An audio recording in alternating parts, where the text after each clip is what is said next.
Women in the Philippines. The role of women in the Philippines is explained based on the context of Filipino culture, standards, and mindsets. The Philippines is described to be a nation of strong women who directly and indirectly run the family unit, businesses, government agencies, and haciendas. Although they generally define themselves in the milieu of a male-dominated post-colonial society, Filipino women live in a culture that is focused on the community, with the family as the main unit of society, but not always, as this is a stereotype. It is in this framework of Philippine hierarchical structure, class differences, religious justifications, and living in a globally developing nation wherein Filipino women struggle for respect. Compared to other parts of Southeast Asia, women in Philippine society have always enjoyed a greater share of equality. Some pre-colonial social structures of the Philippines gave equal importance to maternal and paternal lineage.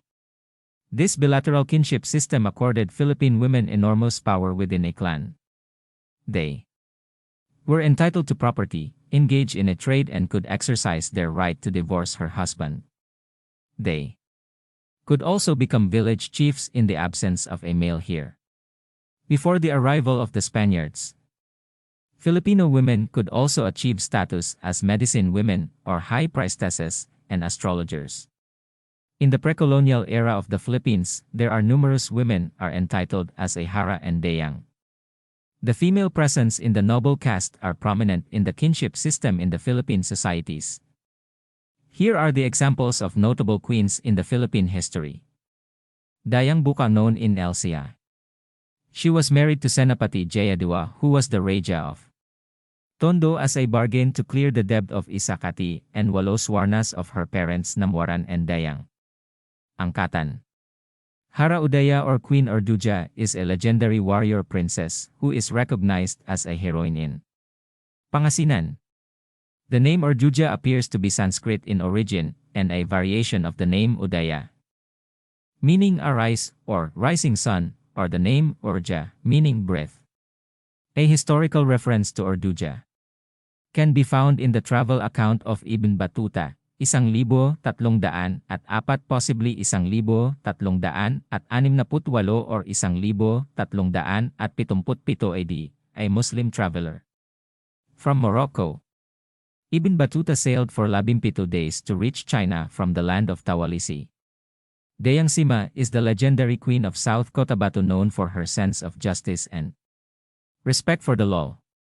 Empress Sasaban in oral tradition recounted Biwa Nick Joaquin and Leonardo Vivencio, a lady of Namayan, who went to the Majapahit court to marry Emperor Soldan, eventually giving birth to Balagtas, who then returned to Namayan Pasig in 1300. Dayang Kalangitan, or 1450 ka 1515, is the only recorded Dayang or queen regnant of the pre-Hispanic Philippine kingdoms of Tondo and Namayan. The eldest daughter of Raja Gambang and co-regent with her husband, Raja Lontok, she is considered one of the most powerful rulers in the kingdom's history. She is also notably a Buddhist ruler of the kingdom, which encompassed land along the banks of the Pasig River in Metro Manila. Tuan Baloca is woman from Basilan who ascended to power and become the queen consort of Jolo, known for her bravery as she and her husband held off the invaders with 4,000 warriors. The Babaylan held positions of authority as religious leaders, community doctors, and healers in some pre-colonial Philippine societies. The vital functions of the Babaylan were highly recognized and embodied in the traditional role of women in a barangay. Cross-dressing males sometimes took on the role of the female Babaylan. The Babaylan, also called Catalonan, Bayogin, Bayok, Agingin, Asog, Bido, and Binabay depending on the ethnic group of the region, held important positions in the community. They were the spiritual leaders of the Filipino communities, tasked with responsibilities pertaining to rituals, agriculture, science, medicine, literature, and other forms of knowledge that the community needed. In a barangay, the Babaylan worked alongside with the Datu on important social activities. In the Absence of a datu, the babaylan could take charge of the whole community. The role of the babaylan was mostly associated to females, but male babaylans also existed. Early historical accounts record the existence of male babaylans who wore female clothes and took the demeanor of a woman. Anatomy was not the only basis for gender. Gender was based primarily on occupation, appearance, actions, and sexuality. Although Christian values were supposed to be spread through the population, missionaries and priests soon realized that they'd be better off adapting their doctrine as much as possible to the local customs, rather than trying to impose it. Although the concept of gender equality existed in the Philippines during the pre-Hispanic era, this changed when the Spaniards came and patterned the image of the Filipina to a meek and submissive individual. As it happened all over Asia, women in the Philippines were expected to become caring and nurturing mothers for their own children and take care of most household chores. Also, a trait found all over Asia was the preference of most families to have male children instead of females.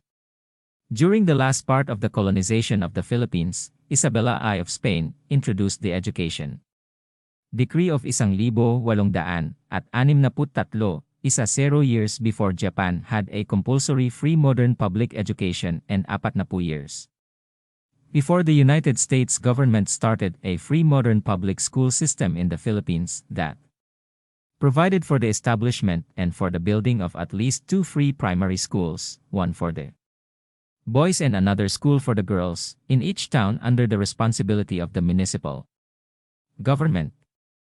American Philippines. When Spain lost the Spanish-American War in 1898, the Philippines was ceded to the United States of America. The USA introduced a new public education system which retained opportunity to every child, regardless of gender.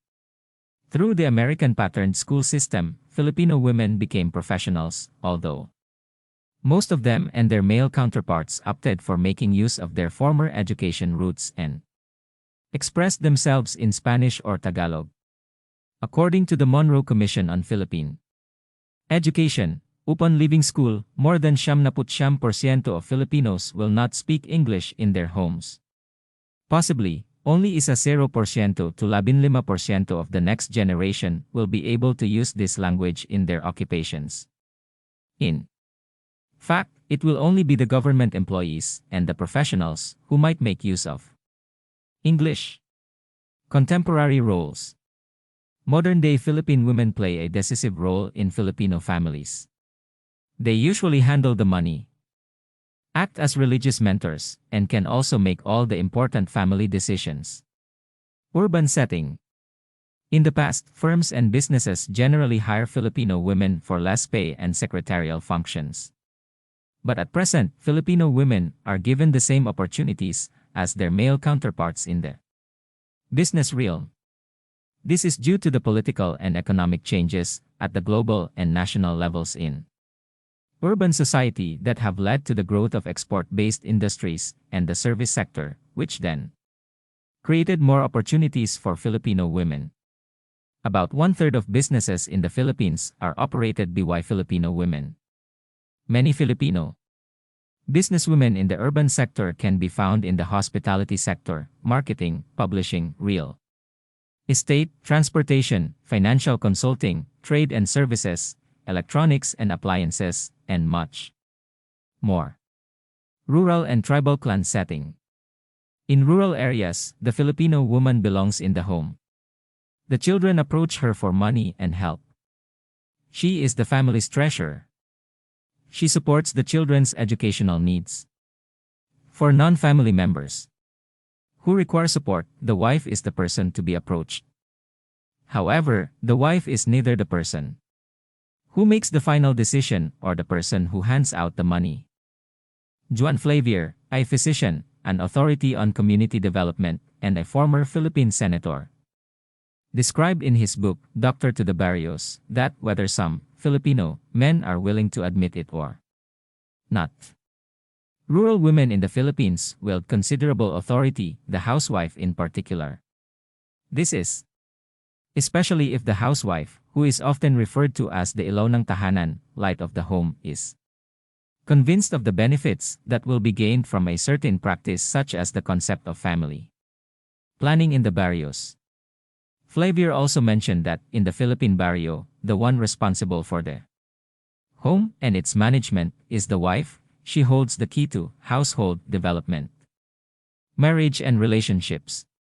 Imelda Marcos owned 15 mink coats, 508 gowns, 1,000 handbags, and anywhere between 1,000 at 60 and 7,500 pairs of shoes, while more than 75% of Filipinos were under severe poverty. Courtship and relationships in the Philippines are conservative in nature. The man will have to court the woman and prove his love for her before he can win her heart. Sometimes the courtship period would last for years. This, however, is a very old-fashioned idea. In the bigger, more urbanized cities, this conservative courtship idea is not so emphasized as much. Parents prefer their daughter to be courted in their home so they can have a chance to know the man.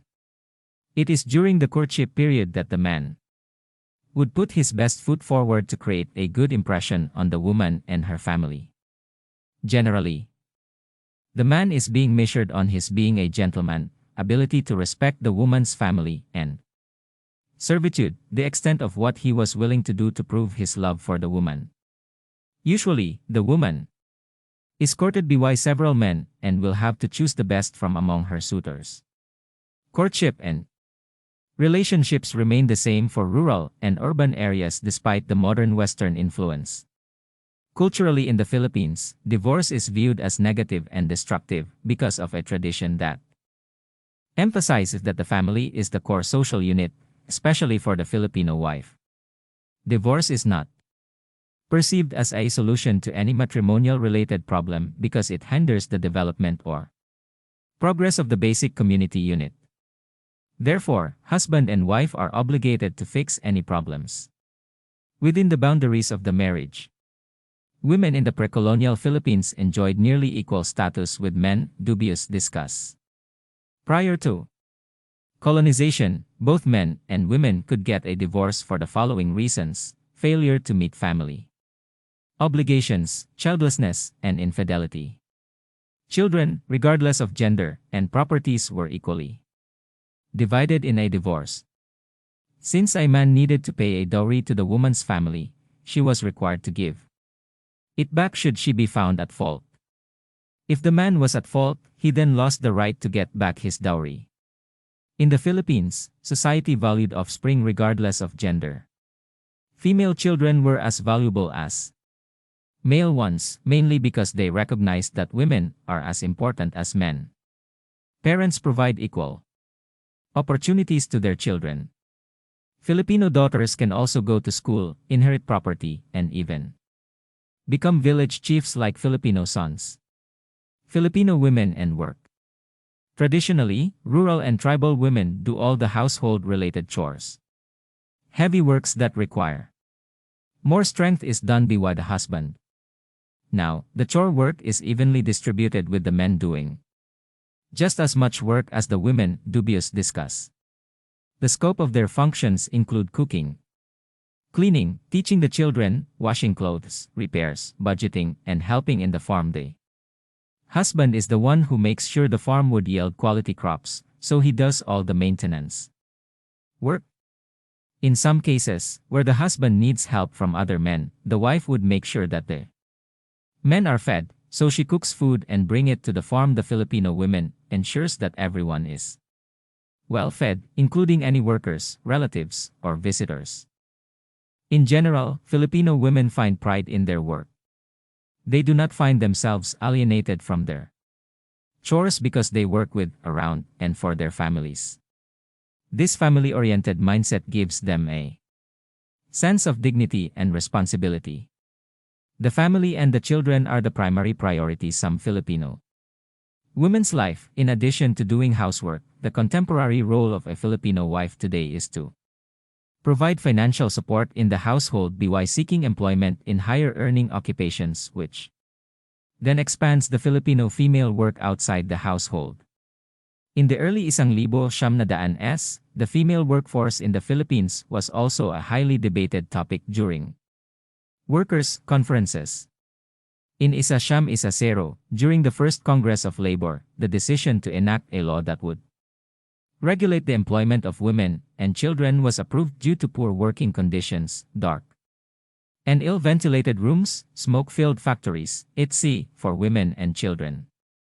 Then, in March 1923, an act to regulate the employment of women and children in agricultural and non-agricultural establishments and other workplaces was passed to oversee the welfare of women and children.